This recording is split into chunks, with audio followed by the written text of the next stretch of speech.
Welcome back, everybody. I'm Tassie with Shaman Memoirs, and today we have a special guest, Azzi, here. Welcome, Azzi. Hi, thank you so much for having me. I'm so glad to be here. My name is Azzi Yang. I am a rising shaman. For right now, you guys can find me at The Rising Shaman on Instagram. I have a Substack that I'm currently working on, so that will be shared soon. But yeah, thank you so much for having me. Yeah, I'm super excited. I'm excited to dive into your journey, really going through your struggles, your successes, and just really everything about you. With this channel here, I'm really working to get other shamans in the community, and you don't have to actually be a shaman. If you're just a spiritual practitioner of any varying levels, you could be related or you could be a husha. I am looking for more shaman assistants to also come and really share your journeys, or if you have scary stories. So make sure that you guys reach out to me at services@shamanmemoirs.com, and down below you can find everything in the description box. So I want to do something. Yeah. So I heard you like sour things, right? I do, yeah. All right, so right here, this is the famous TikTok sour candy. What? Okay, so I'm never on TikTok, so this is all new to me. I mean, I'll look at videos, people send it to me, but I've never heard of this. They're supposed to be the most sour bomb candy. Are we going to cry? There's a chance, I think, we may spit it out, so we do have tissue, okay? But, so, I'm going to go ahead and crack it open. Okay, I'm excited. I'm kind of nervous. Because, I love sour things. But, I don't want to, die.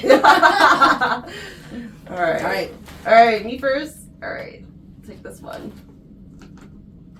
All right. All right, cheers!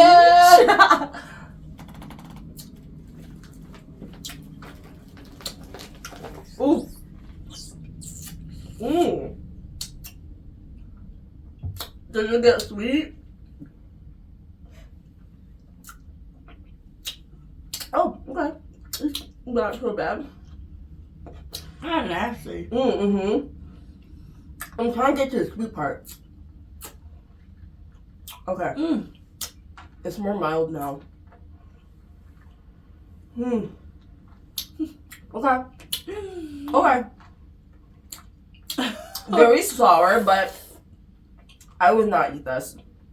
There's just the sweetness is behind it. There's just not even, it's not worth it. Okay. That's interesting. You doing okay? My issue was that it tasted kind of nasty. It's just too sour. And it's just pure citric acid with no flavor. Yeah, I agree. Yeah, your tongue will really blow. Yeah, and then the sweetness behind it, it's not worth it. It's just pure sugar too.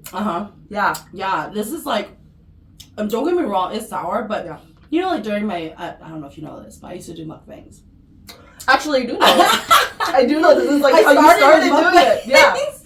Yeah. And I used to eat lemons, whole lemons, with my seafood boils, And so I love sour things, but this was just kind of nasty tasting. It was so dry. Yeah. Oh my God, I'm over it. The hard candy, I'm over it. Mm-hmm. Yeah.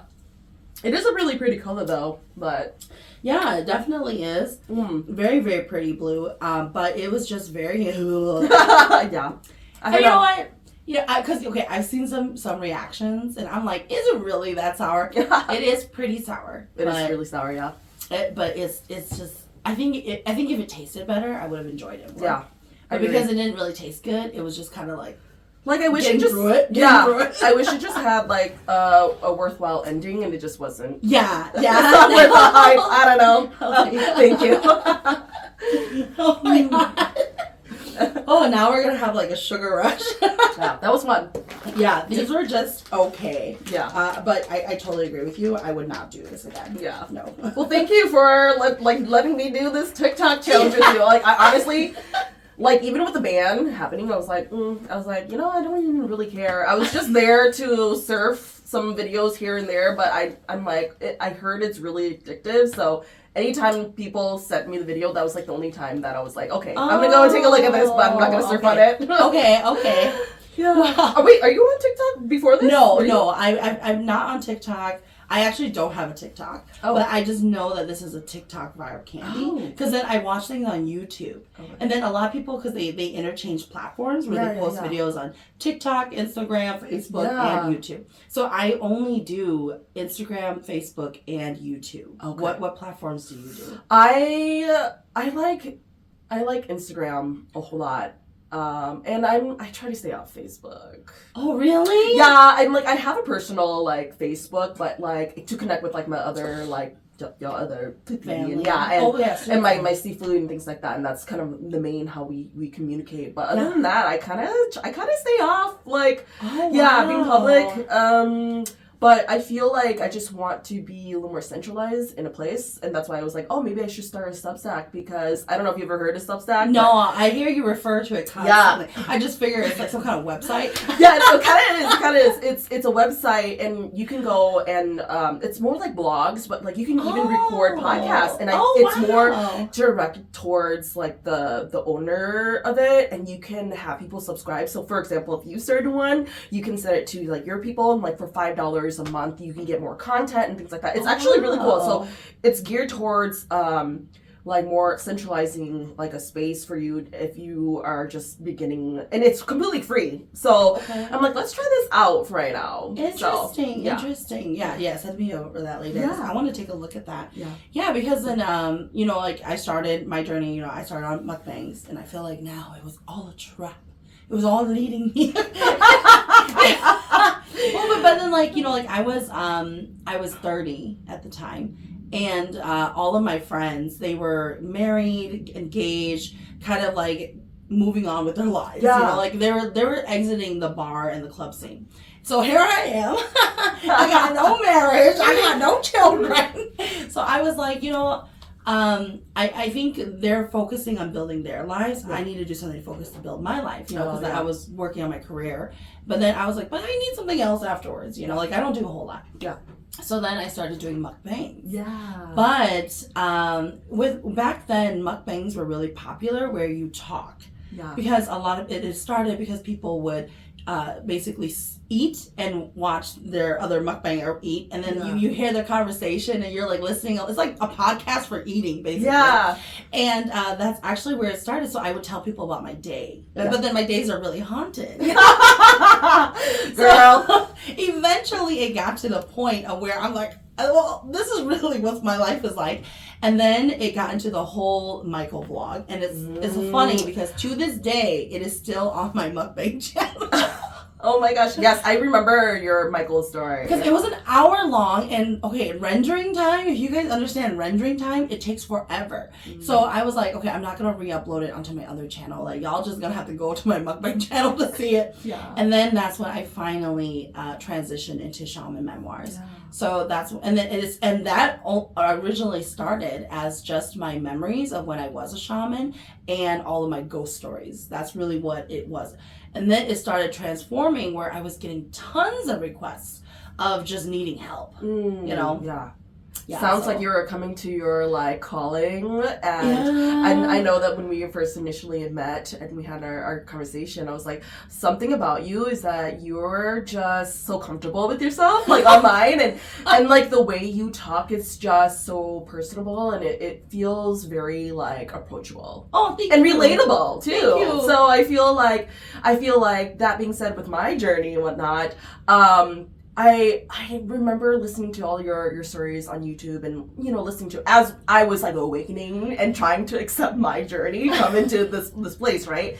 And I'm like, there's not a whole lot of shamans out there that are very open with like their journeys and whatnot. And you were the very first, like one of the very first like people that I knew of that I'm like, oh, I feel like she's like my age, and she's got like, she lives in Uptown. I used to live in Uptown, and I totally get it. Like I was this like bachelorette for a moment, and like I'm a mom now too, by the way. Yeah, I'm a mom, and so I'm just like, and that like by the time I became a mom, it just like the flood doors like just kind of opened. Yeah. And like this was kind of my calling too. So just seeing what you were doing online gave me a sense of like connection and understanding of like, somebody else is going through this, and like eventually I was like, if I'm going through what I'm going through, I eventually might want to talk about my journey. Yes. And so I support you 1,000%.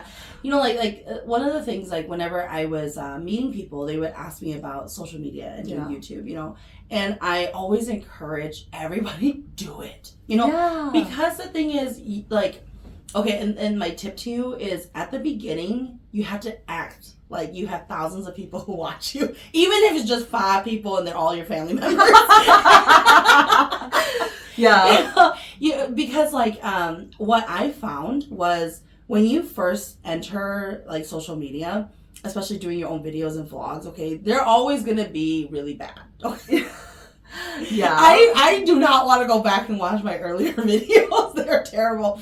But you learn so much from that. Mm-hmm. And then what happens is, at first people are going to see your videos and whatever. But what happens is, as you keep posting, and you have to be very consistent. Yeah. And that's what drains people. The consistency to post and continuously post. Because once you're done with one video, you're not done. You still need to plan your next 20 videos. And you got to keep going, right? So as you have more and more of your videos out into the universe, all of a sudden you're everywhere. Yeah. And then people have to watch your videos. And then they're like, oh, she's kind of annoying. She laughs too much. But then there ain't nobody else posting about it. If she got an interesting topic, let me just go watch it. And then they're like, oh, I guess I don't mind her laughs. And then I love it when you laugh, because I'm like, I'm laughing with you, girl. I'm like, and then it gets to the point where they're hee-hee with me. Well, like I said, you have such an infectious laugh, so I feel like it just like translates. Like, that's why I'm like, oh, I feel like I know you already. I mean, have you ever had that happen before? Like, in public, people approach you and they're like, I feel like I've always known you. I do, and it's funny because, like, even with me opening up Shaman Memoirs, the actual building, I didn't know that anybody was going to show up to my grand opening. I genuinely didn't. Really? But, like, I think sometimes people forget, though, like, for me, in my world, it's just me and a camera. Yeah. Like, I don't get to be out there to see what it's like on the other side of the lens, where it's like, sometimes you're not aware of like your impact or like who actually watches you. And whenever I meet people, I assume it's my mukbang channel they watch. Are you still doing your mukbang? Is that still like no? I need to be doing it. Well, you know what? I'm trying to learn Korean too. You know what we should have done is done like a mukbang and talk about our shaman journey. That would have been really fun, honestly, like my sister, okay, like one of my sisters, she's always hounding me, like, are you going to go back to your mukbang channel? Yeah. And it's something where I know I'm not ready to close that door, but I also know I don't have that bandwidth, Mm-hmm. I think in the future, with additional planning, better planning, I could see it, but at the same time, it's like I don't, one, I'm older now, so like my stomach and everything can't process everything like I used to. Yeah. But I will definitely say a big attributing factor to my weight gain was my mukbang days. Oh, girl. Because like when I was doing YouTube, and you'll find doing social media, you have no life. Yeah. So everybody thinks like, oh, she's always out doing this, that. No. I have no life but in front of a camera. So like, and then what little time I have to like try to prioritize everything else, So like, cause then before when I was single, like for dinner you'd have a bottle of Captain and then you go out to the bars and dance, like that's literally was your life. So, and then I would go to the gym, because then we were single back then, Right. But then now, like, as you get into your career, you're living with your boyfriend or your significant other, and then all of a sudden, planned meals, like we had to eat a real meal together. There's that thing that went around on TikTok, like, what is it? Girl meals or something like that? Oh, yeah. Yeah, I've heard that, yeah. Where literally you see us eating the dumbest thing, but that's it. That's all we need. Like, it's like, we don't need the elaborate meals. We do the more elaborate meals for, like, the family mindset, But in reality, I could live off, my sister thought it was weird. I would just eat, literally all the time, hot dogs. Like hot dogs and buns. Oh my gosh, chips. Yeah. I would just eat 2 of them and some chips, and then I'm out the door, because I'm going to a party.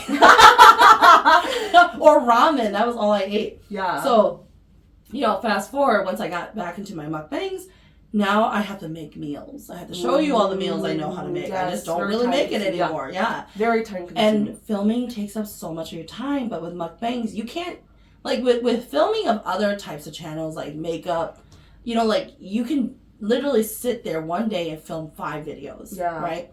But for mukbangs, you can only have so many meals in a day when you're not hungry. Very true. You know, so it's hard keeping up with mukbangs. Very true. Mm-hmm. Yeah, I find it that, I mean, I feel like I haven't really recorded much, but in the times that I do, like I said, I'm a mom, and I do find that being the struggle right now of like, what is the balance right now to giving the time to my family, especially my little one who is 6, and, you know, it's a very important place right now where she's growing up, and, you know, like, she needs me to be there, she and needs so, attention, she needs things. And I will say that's probably the struggle right now, too, and that's where I'm like, I haven't really come out to a lot of people, be like, oh, hey, this is what I do, what I do, you guys. I'm a shaman. I also, you know, do Reiki. I also do card readings and oracle cards. And I love that. But I feel like that is like such a challenge in modern times, right? Like back then, I'm pretty sure they had a lot of challenges too, like our elders and everything. You know, you have like 6 children running around. Yeah. They have to be a shaman too. Yeah. You know, like, so it's definitely, and then of course their livelihood too, you know. So I understand, like, I think every generation, we all have our own struggles. Very true. Yeah. So being in this time frame right now, it's the struggle between like I'm giving up a lot of my time for like strangers who are out there, but then it's also understanding like where's that balance at. And I totally get you on like when you had mentioned like I really prioritize like and like honor my space, and so that's kind of like why you were like, oh yeah, I opened up Shaman Memoirs, like an actual studio, which I'm like, I've never heard of that before. Which is really, really cool, and I've always thought about that too, like, has anybody ever done that before, you know? Like, has anybody ever, like, a shaman who opened specifically a studio just for people, strangers to come through and whatnot. It's called boundaries, man. but you know, this is really interesting because actually I feel like what led me to be here also too was so I've always had a career in design. So I'm you know, as a mom and a shaman, I'm also a graphic designer. I'm also a designer. And for a long time in my career, like I was in, you know, design and marketing for about like 12 years, and then I hit a wall. And I was like, and this is a part of my awakening as well, where I was like, I feel like I need to take a sabbatical and just do something with my hands. And then I went to school to be an esthetician. And then I felt like I started seeing more people come in, and I had my own studio, and that was kind of like a prelude to like my thoughts of like, what would that look like? Yep. And now that I'm here, you know, like having people come and see me for services and whatnot, what's that going to look like? In the case that I want to protect my environment and my peace. You know? Because you have, you know, like for me, I lived the life of it was in my living room, you know, and everything was dealt in cash, you know, like where you had tons of clients lining up your front door as you're driving home, and you get home and you're already seeing the clients.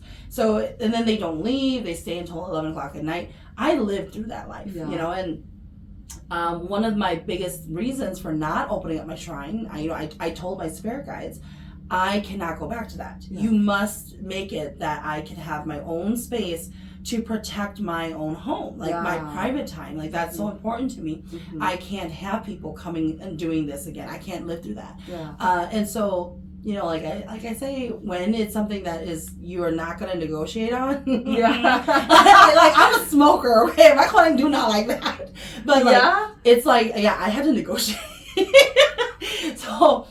It's terrible. Don't be like me, okay? I was gonna say I used to smoke too. I quit like 10 years ago. So no. So like, but like for me, it was something that was so important to me. So my spirit guides showed me the way to make it happen. You know, because I'm like, I can't have it in my home. It's just not conducive to my life and my own mental well-being. So Azzi, you know, like one of the things that you know really got me really interested was your background. You know, you were really diving into so many other things. So tell me more about like what led up to your actual journey at accepting it. Okay, I was like, spiritual awakening. You guys ready to hear it? Okay, so I feel like Well, I was told that I always had this gift. Like, I was born with it. So, like, when I went to my seafood, and I was like, oh, kapkatsikwa, you know. And if you guys don't know what that means, basically, it's like, can you test me, right? Yes. She was like, well, you were born with this gift. It, like, came with you on this life. And oddly enough, when I was a little girl, I've always had this, like, feeling inside of me. Like, and this is something that I have not truly shared publicly, but when I was younger, I have always had this feeling that I was meant to do something like really big. And also, so my name Azzi is shortened for the name Nicole Azzi. And a while back, I want to say maybe 10 years ago, I went to go see some friends that were hosting like a workshop. And these were just like holistic practitioners.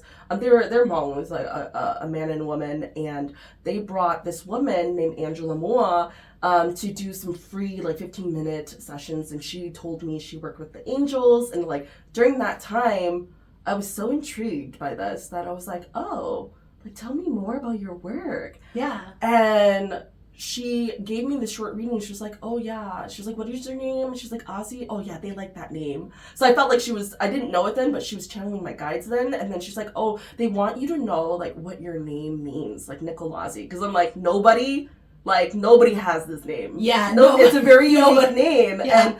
And so I've always thought about like what that carried, what my purpose was. But yeah, when I was really young, I had that feeling. And then though I want to say the awakening actually happened when I was a child. And it almost usually happens that way. And you like during that time I just didn't know it.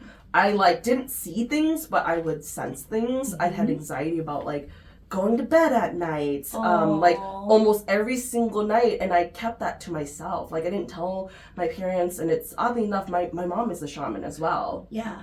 She's a shaman as well, but I always kind of felt like I definitely feel like when they're they're close to you, they want to like deny it, but it can also be too that if they can't see your spirit guides too, though. Yeah. You know, because that is unfortunately a thing, you guys. Actually, yeah, okay. Yeah. Good thing that you said that because that is true. Like, I've always felt like, so me and my sister actually are on our way to, or she is too. She isn't raised officially, but she has a seafood and everything, and she's on her journey. But I felt like my mom sort of, like, listened to her and grasped onto her story more than she did mine. Okay. Maybe that's just my truth, but that's how I felt. Like, I felt like each time I told her, I was like, Mom, can you help me find a seafood? Or I don't know where to go, what to do. She'd be like, yeah. And it was like one year after another, and it was just really interesting because she, like, had to get me have, like, all these different readings where I literally tell her, like, Mom, I was like, Mom, you don't need to confirm because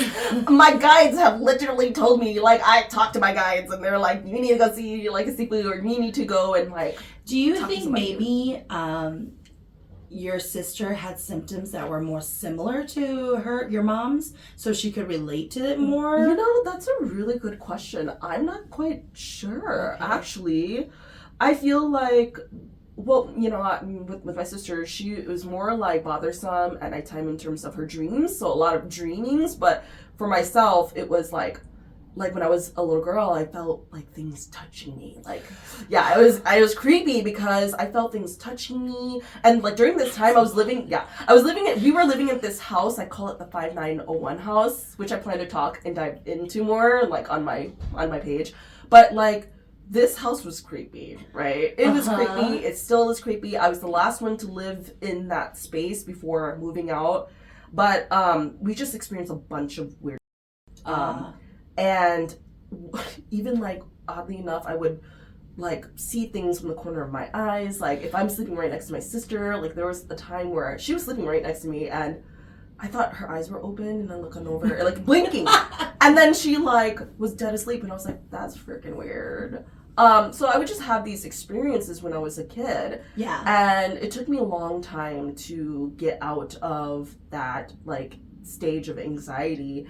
And I felt like maybe during that time, like, and I didn't know it. It was just kind of like the preliminary. Now I understand. Maybe it's like the preliminary testing or the preliminary, like, let us show you. Because now I think about it, I'm like, whatever that was touching me, I can't tell if that was my guides or if it was actual spirits, or maybe it was both. Because my guides are very physical. They're very, like, whenever they confirm things with me, they're like, they'll tickle my thighs. Yeah. Or, like, it'd be funny because I'll be watching, like, last time I was watching Chloe, right? Crash Landing on You, the Korean drama. Oh, no. Oh, really? You Chloe? No! You've never watched Chloe? The K-drama Chloe? Oh, they loved it. They were sipping. I that you gave it an accurate. No, it is. I know it is. I'm pretty sure it is.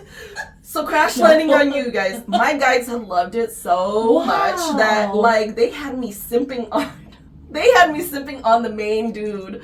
And, like, you know, when it comes to K-drama, I'm not that into K-drama. I am a little bit more now, but it all starts out with, like, the lead actor, like, he's alright. He's not cute. And at the end of it, I'm like, oh my god, Oppa, he's so handsome. You know, like, that was me. I was just like, oh my god. Wow. And there was one time I was watching, like, you know, an episode, and they were so, like, on edge. Like, I felt a hand. I felt like them, like, like, they were reacting with me, and I'm like, oh my god, this is so silly. You know, Korean drama, I think the one that my spirit guides really like was Alchemy's Souls. Oh, period. I just finished that. Yeah. No, oh my god. They really, really like the Alchemy Souls. Yeah. And it's so transferable and translative to, like, our journey, y'all. And Hotel de Luna. They loved Hotel de Luna. I haven't. It's so good. Yeah? Okay. Next up on my list. Yeah. I'm like over here, like, I don't like K-drama, y'all, but I will listen. That's on my next list right there. Oh my gosh. Yeah. But yeah, like so definitely, like, because I'm just kind of getting that vibe. That, like it's not so much because sometimes, did you know that sometimes your spirit guides may not get along either? Like with, like, family members. Oh, period. Mm-hmm. Oh, yeah. I know so. And I've heard I'm just kidding. I've heard about this too. Like, I'm like, I feel like I've asked my Sifu this, and maybe it hasn't really truly come up, like, in her world yet, where she's like, nah, I'm not quite sure. But I have observed, like, I have this one brother, and he may not be watching this, but I have a brother who I love so dearly, but we friction a whole lot. And recently, he came up in one of my sessions, in my practice sessions, and it's his guides. And it was like, Beijing Bingwa, you know, like the soldier guys, and they're like, you gotta get him to, like, accept this journey. And I was like, yeah. I was like, okay. I'm probably the wrong person to come to, though. We don't get along. No, it's not like we don't get along, but I think it's just like, sometimes, you know, I get it. Like, so maybe that is the thing. Like, we friction a whole lot, or like I've had other family members who I know who are gifted, and it's not just people with gift, you know, like, who are gifted. I truly believe that everybody has spirit guides. Everybody does. Yeah, everybody does, but they might not just be like the wants to be a shaman. Yeah. I mean, we all have spirit guides to guide us through, like, certain periods or whatever it is that are on our blueprint, right? Yeah. To kind of go on and accomplish the lessons that we set out for ourselves. Yeah. But yeah, I have an inkling that sometimes there's friction here and there, and that every now and then, like, you may run into that. And then I also know that, like, I've met other shamans where I'm like our spirit guides, and I know it. Our spirit guides are just like, oh, hey, yeah, what's up, man? Like, we're just like, we do so well in terms of when we're around each other, and it's just like, yeah, cool. Because like one of my best friends, if you look at us, we are complete opposites. We would look like people who don't hang out, but when we are together, like, I think, like, my younger sister Molly, she's experienced it the most seeing us together, me and my bestie, because she's also a shaman. But, like, when we talk, wait, your bestie is a shaman? Yes. Oh, okay. My bestie is a shaman. She's actually my teacher's daughter. Okay. And when we talk, though, and we have conversations, our spirit guides are always talking to each other and answering each other. So then we'll be like, you know, right? And they'll be like, yeah, I know. And then they'll be like, well, you know, like that one day? And they're like, yeah, I know. so it's like, if you heard our conversation, you probably wouldn't understand our conversation. But, like, her spirit guides, because she is, like, super strict with her hunting. Oh. Like, she don't let them get out of line. But sometimes they'll, like, pop out really quick and say hi, and they go back in. And then I'll be like, oh. I was like, I don't want to tell her because she's going to get mad at them. Wait, so you like okay? So you were saying that you see like spirits and whatnot. Is that something that you can see too, like other people's kunings? Oh, that's really interesting. Yeah. I've only met my kunings one time, and that is like my ancestral guides. And when I did meet them, this was like 2021 when I met them. Oh my gosh, Lun Dong Po. It was so beautiful. I have this one guide that he's a male guide. He showed up and I was like, everything that I was asking them, I was like, how old are you? Like, came right, like, I'm 27, but that's them just giving me an age range. Yeah. It's not you know what's natural. funny? I tell people this all the time, okay? Like, I'm like, so they don't work in human years like us, but if I gave you an age range so you understand what they look like, they look like preteens. Yeah. You know? Yeah. Or they look like a teenager, almost 20. Yeah. But just so you can envision what their structure kind of looks like. But, you know, so it's just so funny how you said that. Yeah. Yeah. Mm-hmm. So this spirit guide, it's funny because I'm like, he's a male, but then to me he appeared like he was just gorgeous. Like he got this gorgeous beard. He was kind of thicker looking, just so handsome. Yeah, so handsome. And but then I can tell he was so flamboyant. Like if he had the sexuality, I'd be like, oh, that's a fine ass gay man. You know, like. But it's a funny thing because I'm like sometimes I'd be acting like that too. Like sometimes I'm just crazy like that. You know, like that. And then I realized I'm like, oh my god. That's my spirit guide. My spirit guide is me. And then, like, I met another gal who, like, mitongpo, just the same and very ancient looking. And she was just so sweet and so soft spoken. I'm like, that's funny because that is normally not me, but I can tell how her voice gets lost because all these other personalities are so strong, but she's so sweet and so kind, and I'm like, okay, I see her in me too. So it was really interesting to kind of like gauge in that and to meet my guides. But I think that it's so beautiful when you connect. Yeah. But like, so you had all these experiences when you were younger, and then what did you do after that? Like when you were a child, did you get looked at when you were younger, or no, not until you were much older? Because I didn't tell anybody. I just suffered inside. I was like, ugh. But I think that's always been like. Like I've always just been, and even now, like I feel like a very brave soul. I do everything that I've gone through, and you know all the triumphs and everything. I'm like, I'm a very strong person, and I will own that. I'm sometimes I'm like too strong for my own good. You know, my grandma used to say when I was younger, when I was a kid, she like spanked me. She's like, oh my gosh, come on, you like I spank you and it would hurt my hand instead. You don't even cry. So I just kind of felt like I always had this like, you know, demeanor to me where like I kept things in. But yeah, up until in my early 20s when I was struggling really, really hard in college. I was like the last year of college. I was living at that 5901 house that I said was really creepy. Yeah. Alone. During that time, it was just like me, my siblings. My parents owned a different house, but this house actually fell into foreclosure. But instead, I was really stubborn. I didn't want to move in with my parents, mainly because I have a really big family, and I'm like, oh, if I have to go to work and whatnot, you know, all these cars are stacked up in my, you have to move out. One of them, I'm like, I'll just stay here, and. You know, I love my freedom. At that age, I was like, what, 20, 21, 22? Oh, yeah. I can't remember. You want your freedom, yeah. Yeah, I want my freedom. And so during that time, went through a terrible, terrible time. This was like dark nights of the soul kind of ordeal, right? I feel like that's like the awakening that we sort of go through is like when you're at your lowest point. I didn't know it then, but I was really, really like depressed. So I was working a dead-end job in, like, printing, this terrible, terrible job. It was my first, like, I don't know, I want to say it's, like, one of those first, like, jobs out of college that just was the stepping stone. I didn't know how to get out of it. It was a really toxic situation. I was, like, also finishing up school. I did terribly, like... Everything that could go wrong. Yeah, everything that could go wrong. Like, I was living in this house that was foreclosing. Like, I'm talking about, like, I didn't realize this because my ass is dumb. I'm like, I didn't know that I had to pay for the bills for, like, electricity and, like, and the AC broke on me. It was, like, middle of summer. It was terrible. So I just remember, like, crying a whole lot, but I didn't know it then. Like, my mom has always said, you need to move out in that place because, you know, I didn't understand this at this point because during that time, you know, you're like a young Hmong American who's like, you know, not just coming to the self of like self-identity and trying to understand yourself. And even with like understanding traditional like shamanism. Like it's not something that it is always talked about. So I didn't quite understand that, you know, like the ancestors weren't watching over that house anymore. Like and so what happens? That's the law of the universe, right? These things start moving in, and I didn't really realize that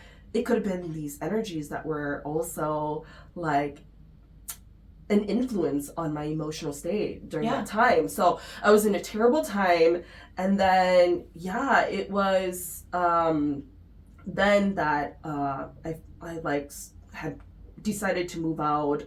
I also was in a terrible relationship that it was like a breakup that I just could not get over, and I recall that one time, in order for me to get out of the house, there was a day where my ex actually came on over, where I was really frantic and was like, I just need somebody to be here with me.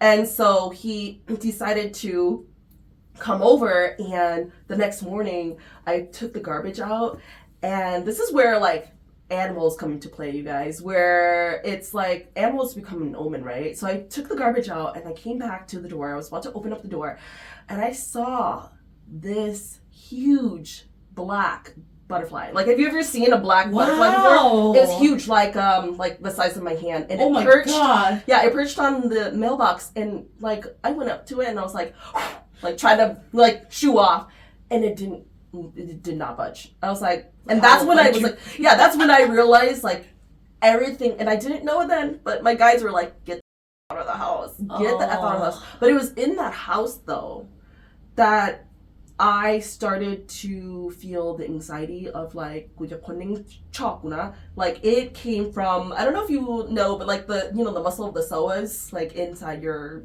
body, and like it's like connected to your back. Well, that they say that's connected to, that's kind of like where your anxiety lies or whatnot. Really? Yeah, like you hold the anxiety in that muscle. Well, that, usually in the pit of your stomach, right? And I didn't know it then, but I remember living in that house, and I was laying, I would like majua and things like that. Yeah, so sleep paralysis, whatnot.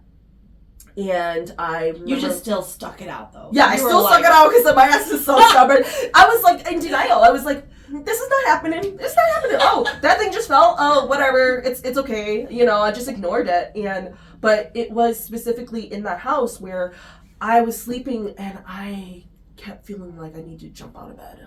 Like it's like midnight, y'all, and like I need to jump out the bed. And I remember calling my mom like the next morning, and I was like, Mom, like I have this symptom that's like happening where I have this anxiety. I want to jump out of the bed. And I was like, are these signs of becoming a shaman? I literally asked that, and then my mom, like during that time, excuse me, during that time, I feel like it's something she's never really dealt with before. So your symptoms were so different. It was from so like different. Our elders, Yeah, so different. And that was my guides. I didn't know it then, but that was my guides. Like, like basically trying to tell me, get the F out of the house, because that house is not good for you. Yeah. But that was one of the first kind of like telltale signs. And like I said, my parents, like I felt like my mom didn't know what to take from it. But even then, I was like, that was the first initial like, inner knowing or inner like thoughts of like, am I going to become a shaman? I don't know, I love that. I never had that thought that I was going to be a shaman. It was the jumping part for me. I was like, why do I want to get out of bed? Like, I know, I need to jump like out of the bed. So that's like the first telltale sign. So that butterfly was the omen for me. It was like the sign that was like, get out of that house. That house is not good for you. And it was everything in my confirmation to just know that I needed to get out. So my mom's always told me this, but she's like, when you leave the house, do not say anything. Just grab your things and go quietly. So I looked at my ex and I was like, you left him too? No, I didn't. I looked at him and I was like, hey, we should go get, let's go out to the mall. I just said, let's go to the mall. Let's go do something. And let me grab a few things and we can go. You didn't grab everything? I did not grab everything, but I kept going back. I kept going back slowly. More things. But the last time that I went back, I actually was living there with my siblings, and it was like my siblings had moved out because they either got married or bought their own house. But my sister, my older sister, she was living with me during that time, but she was like a live-in girlfriend with her boyfriend during that time, so she never came home, but she needed a few things to get from that house. So I told her, I was like, we need to go back to the house because one last time we need to go. And girl, we went back to the house. The moment we got in the house, there was this thickness of energy, like negative energy, that I just felt like it got me and my sister fighting, like bickering, and I just felt it. I had this nervousness, and I just grabbed whatever it is that I had needed, that I wanted, and we just got out, and we never looked back. Wow. So we actually left that place in shambles. And still to this day, like, there's a bunch of us, and like there's 12 of us, right, in my family, of my siblings. We recall very like different but very similar like scary stories about that place, and we all still have dreams about that house. Wow. So I have a theory, and I don't think I really have spoken about this with my family, but I have a theory because we left that house in shambles. I believe in the spirit of that house, and I feel like there's a sense of regret, or like that almost kind of like you don't want to kind of call, and we haven't like we just haven't one fixed. I know. I'm like, but okay. But here's the thing. We did go see somebody, a friend of ours, and she actually had to one name for us.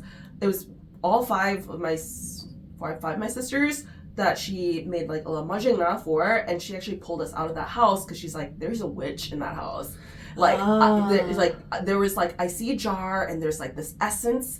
Like they took, whoever lived in that house, they took essences of you, and they put this in a jar. And she was like, my guides did not want me to talk to this witch. I need to just go get y'all and like get out. So she had to do that. So that just tells me that there were, and I know it now that I'm a shaman, I'm like, I know it now that house had a lot of dark things to it. Very, very dark things. So yes, so I got out of that house, and eventually, fast forward, I got married. Got married, and it was terrible because I was not ready, and I knew it within my heart. But I think because the trauma that was going through kind of made me feel like I needed to just settle somewhere safe, and that was like the closest, safest thing to me during that time. Gotcha. So this was 2013. 2013, I had graduated 2012 from college, and then I was trying to focus on like trying to find a career in design and marketing, and then I got married to my ex during this time, and unfortunately things didn't work out. So we were together for a year, very toxic, very abusive relationship. So I'd left, and it wasn't then that when I left, I felt like I just got spit right back out into like the world of awakening. So I found an apartment in South Minneapolis here, and that time I started to experience like a lot of insomnia. I had like really crazy dreams. Insomnia is such a sign of your spirituality. And I didn't know this. I really did not know this. I was tired every day.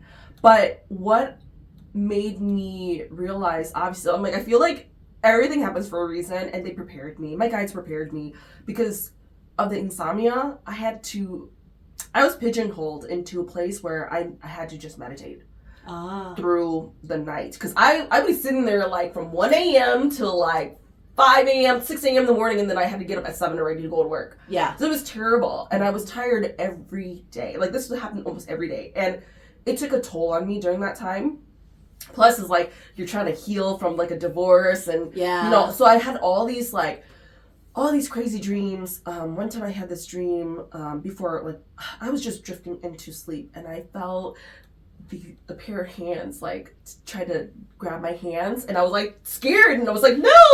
And then they were like, okay, but I felt like they were like, oh, okay. They're like, come on, let's go. And I was just like, okay, I'm just going to let go. I'm going to surrender. And when I had surrender, it was crazy because I just felt like I was meditating, and then all of a sudden I'm in this dream state. And this is like so profound for me because now I think about it, I'm like, I'm pretty sure maybe that those are my guides. But they took me, and then I went through this like time-space continuum of like me being in space, and I'm floating through space, and I'm floating through like doors. thresholds, right? So these doors will open, I'd like fly through it. Yeah, and all these doors will open, but then it's just like a door within space. But each time I went through these layers, I felt like I would get further and further away from like what I thought and I knew was real. And I felt it inside of my core that I was like, oh my gosh, I'm so far away from home right now. Like my mom and my dad aren't even my mom and my dad right now. Like I'm just so far away from the realm of what I think is real, that what is real right now. And it made me wonder, like, what's the purpose of this dream? And I didn't quite understand it then, but I felt like maybe perhaps that was my guides kind of pulling me for the first time, like, this is gonna be you. Like, you're gonna go through these realms and transitions, and it's like you're gonna arrive to these thresholds, and this is you in transformation. But obviously, it's just like everything's not communicated to you during that time. It's like it's a puzzle piece that you have to basically put together. Yeah. So had that dream, and then fast forward, I kept moving to different places. So 2015, I moved into with my best friend in Brooklyn Center, and I lived downstairs in their basement, haunted as. Okay, like it was. You just keep going from one haunted to another. No. Okay, so my 2014 house, I call it through the years because I'm like, South Minneapolis, it wasn't so bad. That was like lots of dreams, insomnia, but it wasn't until like in 2015, I was living downstairs in that basement, and that's when I started to hear more of my guides, because they even asked me, like, are you sure you want to live here? And I like was so sure up until I wasn't, until I heard that voice inside me. I was like, I don't know, you're right. Like, I'd be living in the basement here. Am I comfortable with that? But, like, that was the biggest room in their house, though. It had, like, these beautiful French doors. My guys hate basements, too. Yeah. So what's crazy is that that's actually the place where I actually learned how to protect myself. And that was where I learned how to channel angels. And I because it was like I was kind of dabbling between trying to understand like my spirituality, like individually, right? Because I wasn't as traditional, right? Never in my mind did I think like, oh, I'm going to become a shaman. Never. And so during this time, I always thought that maybe perhaps I would be a light worker, not necessarily like, oh, I'm going to become What's a light worker? What is I've heard of light workers. Yeah. But, like, just the term. Well, to me, a light worker is like someone, could be a practitioner, who really is a healer in their own way. They spread light, they uplift, and to me, it's not, I feel like, not full-fledged in terms of removing entities or things like that, but it's just like being a healer, really. So whether that is working with your hands, giving certain readings, if that was kind of like the call for it. But light work to me was just being able to heal yourself and then helping other people, right, heal themselves on like a level. And I feel like essentially that's what shamans do, but I feel like shamans do heavier work. It's heavy work sometimes. It's very heavy work. Yeah. So, and that's the thing, that's a test too, like that heavy work is a huge test. So, yeah, this was a time when So you're kind of going through everything, and you're opening and you're awakening, but you're still not understanding the vibration. Yeah, did not understand it. Never did I. If somebody told me if I went back into time and somebody was like, hey, guess what, you're going to become a shaman, I would have been like, no. So let me ask you this, because this happened to me all the time. When I was younger, an older version of myself would come to me and tell me about the future. Wow, that is so amazing. But even now, I still see an older version of me coming to me, and she has short hair. So I'm like, but this is like, it wasn't until I got older that I started to see this even older version of me, when she's gonna have like a bob, and she's telling me, and kind of like, there's only a limit of how much you can tell yourself. But it's funny because as I've gotten older, I'll have moments now where I try to find my younger self to tell my younger self things. So it's kind of like I'm living through that moment, but I keep sending myself back to tell my younger self. But then when I was younger, I always saw an older woman coming to me, but I knew it was me in the future. But it was so hard to explain it. Yeah. And she would always tell me, that's real. Yeah, That's she would real. always tell me, like, like, it's okay, whatever you're going through, it's going to get better. You're going to get your answers, And then I'll start to get a glimpse of my future, but I couldn't really understand it. Because, like, in that time, your mind hasn't even begun to understand all the things that will change in your future.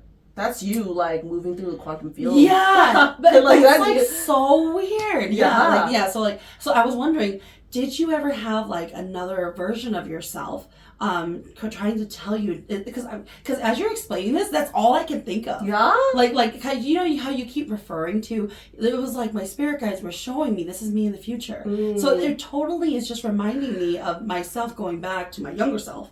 Yeah, I feel like, so, like, with you saying that actually reminds me of my story about me, like, meditating, and it was a few years back, before I even were, like, initiated, but I actually meditated, and I was able to reach my higher self. So when you say that, like, the old version of me, like, I wonder, like, have you thought maybe that is your higher self, Well, because, like, it's essentially, that's really what it is, but too. I know my higher self, and he's a man. So. Okay. So my higher self, so I feel like it's me sending myself right now to a younger version of me. That is so cool, though. The other day, literally, I was, like, putting on my socks and stuff, and then all of a sudden I paused, and then I saw myself younger, and I was talking to my younger self. So wow, that is so cool. But it's so weird, because and then I was thinking about it, and I was like, was it me this whole time? Was I sending myself back there? Because I kept seeing myself when I was younger, an older version coming to me. Yeah. But it's like through different periods of my life, like when I felt like very lost, or like I wasn't certain of where my future was going. And I don't know about you, and I know we'll get into this. Yeah. But like as an actual practitioner, like working on yourself, it's like. My sister, she said to me the other day, why don't you just listen to your guides? Because then I give all these answers to everybody else, right? She was like, how come you don't listen to your guides? And I was like, because I'm human. I am going to close my ears, la la la la. It's like, it's so natural to me to react that way a lot. And shamans aren't perfect. We are so not perfect. Whatever pedestal you have us on, take it off. Yeah, take it off. Which is so true. And let's dismantle that, because that's one thing that I found to say. I think when people get this calling, it's like, it sounds like it's so grandeur, and oh my God, I'm meant to do something which you are. You are meant to do something really important for your community, for the people around you, for yourself, your self-healing. But to say that you are some kind of savior, or to be like this grandeur of a person who is powerful, that's your ego. That is your ego talking. And if you are hearing that, dismantle that right now, because that is it. It's absolutely the thing. The goal is, as I think, as the shaman, is to fight that ego. I think that is like probably one of the most I wouldn't say evil, but also detrimental thing. It is so detrimental. Because you're fighting yourself to be like, yeah.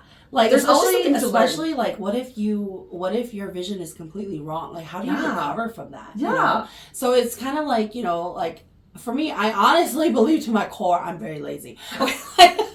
But I also know, like, like how we were talking about this earlier, like, there are a lot of things I'm very lazy about, okay? But it is so true. Like, one thing that I always tell people is that we have free will, though. Like, we can make our own decisions. And a lot of times we choose the wrong one time and again. And it's supposed to be our own life cycle, too. So actually being a shaman is like, you are on this like spiritual path, but there's also like, you can't forget the human path. And this physical realm is something that you still have to like. And we're always working on ourselves. Always. It never ends. Shaman, the healing is not linear, and it never ends. Yes. Yeah. Thank you for that. The linear thing, it is so not linear. Like, even when you go into the spirit realm, I was trying to help somebody meditate the other day, and I was like telling them, okay, now you need to stay there for 3 days. And then like in meditation, like when they were meditating in the spirit realm where they were at, I said, you need to be there for 3 days. Oh. And then they were like, oh, they were told this, but they thought to come back once every day. And I was like, no, because like sometimes people don't understand. It's the spirit world. It's not linear. Like the timeline it is not linear. Yeah. Sometimes when I go to see a spirit, And then I see them again 6 months later. They look different because it is not linear. Their time frame is not the same as our time frame. Interesting. Yeah. But that's also going back to you talking about like how you kept meeting your older self. My older self, yeah. Because that,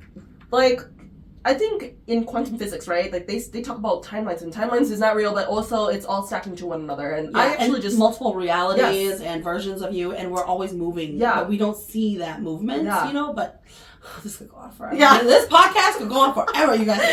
Yeah, we have so many great subjects to touch up on. But yes, that is so true. But yeah, as you were saying, like I was able to reach my higher self. And I mentioned this, that my higher self, when I actually met her, she was like in position, like cross-legged like this. She was, like her energy was so wise. She had long, beautiful black hair. And this is like when I had blonde hair like your hair. And because I used to dye my hair super crazy, like colors and things like that. And the last time I dyed it, it was super blonde. And when I was meditating, I reached her and she was sitting like this and her eyes were closed. Her hair was slicked back like this, and she was wearing all white. And I would ask her a question, and before I was even done like asking her, she would answer it already. So like I would begin and then I'd hear the answer already, and I'm like, dang. And that's what I know in terms of timeline too, that she operates on such a high level that it's so quick and so fast, right? Do your spirit guides ever get like angry? Oh, girl, hell like, yeah! Literally, like, okay, I've done this, you guys. I don't know if you've ever done this, but sometimes when I talk to my spirit guides and they're so angry, like they're just yelling, I'm like, can you say it again in a nicer way? Okay, I will say that one time, like, so when I communicate with my guides, it's usually at night, and that's the thing, like the pigeonhole, meditating at night, insomnia. Now they just know to bother me at nighttime because they're like, that's when you can hear us the most. So one time before bed, I was like, if I can't hear you, y'all better shout. No, they will. They did. They're like, hey. Well, and then I forgot what they had said, but I just thought that was so funny, and I chuckled, and then I shortly fell asleep. But that was just, it's so interesting that at that request, I was like, hey, I can't hear you guys enough. Can you guys shout? But to be mad, yeah, they've gotten mad where, oh my God, one time I was asking my mom to help me find a seafood, and I was so upset at her because she was acting funny. She called a shaman overseas, and y'all, I don't trust. I'm sorry, like there's just, I'm just gonna say it, like shamans overseas are a little sus, especially from like Laos. Like I'm just like, are you trying to, con us, or I don't know. But my mom, and I don't know. I don't have any experience with shamans overseas. Yeah, I don't either, but I just have heard stories. But I think it's also like my guides have kind of like, I don't know about that. But because I've never seen my mom this way before, like she's genuinely a sweetheart. But my mom was acting so fake on the phone. I was like, that's so weird. Like she's like, I was like, who is she talking to? You know what? And then I felt like my guides were in a rage because I felt like they caught this feeling of like this fakeness that came from my mom. But I also wonder like if that was an influence from why she would be like working with somebody overseas, because she was like, oh, when I have money, I'll send it over to you. And I'm like, you asked her something that honestly I already knew. We didn't need to go through that. And I was so upset at her that night I went home and my guys were cussing up a storm. They were like, Mom. I was like, wait, hold up a second. Y'all better not be talking about my mom, because that's my mom. But like, who y'all talking about? And so I couldn't tell whether they were referring like to my mom or to the other person. Yeah, but definitely. I mean, I don't have any experience, but most of the times I've heard of like our elders, like because I'll have clients tell me like, oh yeah, my mom. Or it's mostly the moms. My mom, her teacher's in Thailand or in Laos, But so I've never actually had direct experience working with that, but yeah. Yeah, I mean, sorry, I feel like maybe my comment might be a little ignorant because I don't know what it's like overseas, but it just feels that way because I feel like from what I've heard, from the experiences, and even in the United States, you just never know people, Luciana. There are good shamans out there, and there are also bad shamans out there. No, but think about this, okay? So there are a lot of people who don't if it's virtual. But there are so many from Thailand and Laos who you make that make sense. Make that make sense. Make that make sense because they don't. They're all virtual because you're not going to Thailand or Laos to have a ceremony. That's true. You're gonna do it basically over the phone. Yeah. And then I'll call you back. Okay, Yeah. Yeah. Yeah. Yeah. I don't know the conversation you made. Yeah. But okay, it was like but okay, like for myself, I know I can do virtual ceremonies, right? But I don't, because my clients are like, we should do the courtesy for the clients, so they will never question, did I do it? So that way there is no doubt in their mind, you know, and then they can see me and it's physical, you know. So then you're doing a due diligence. Yes, for me it is a due diligence where my client, and like your spirit guides will always do things to protect you. You know, like they give you these ideas and they tell you these things. You need to do this and this to protect yourself, so that way people don't think you're just doing it virtually and they don't know what actually happened, you know. And then so for me, that's why I always do my recaps with my clients after my ceremonies, and I try to prep them in advance. Okay, we're going everywhere.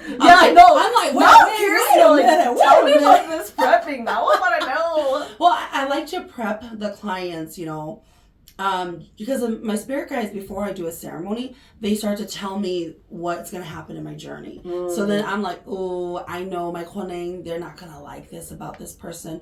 Because let's say that you, and this is why I always tell people, whatever you ask for is so important, because that is the deal. Right? They can see a million things. They're not going to touch it because you didn't ask about it. But if you say, I haven't been feeling well, guess what? We're just going to go to the root of the cause. We're not going everywhere else like, oh, we see a car accident coming. We're not going to touch that. Because that's not what you asked us. So it is so important. So like, like usually that is for like the new year. People do it once a year. That is when it's more broad. So then we can look at all these things, right? But then we'll look at the person. And if you are an argumentative person, they're like, well, it stems from this person. So we need to cut that part off of them.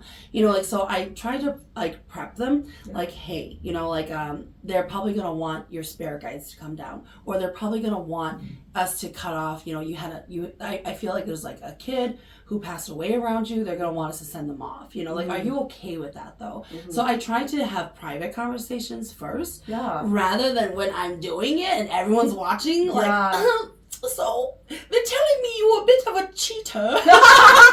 Oh, I've heard about that. Actually, my sister has told me about certain things of like, like be careful of saying certain things that like they're not ready for. Yes. Because they were like, there was a story at one point where the shaman found out about the male or the father figure cheating, and like he had knocked the shaman off forwards. It was wild. It was the drama. I was like, damn. But that's just hearsay in terms of that story. I mean, I'm just like, whoa, that is really, really crazy. Because I feel like a lot of these conversations should be had more in private rather than in front of everybody. Absolutely.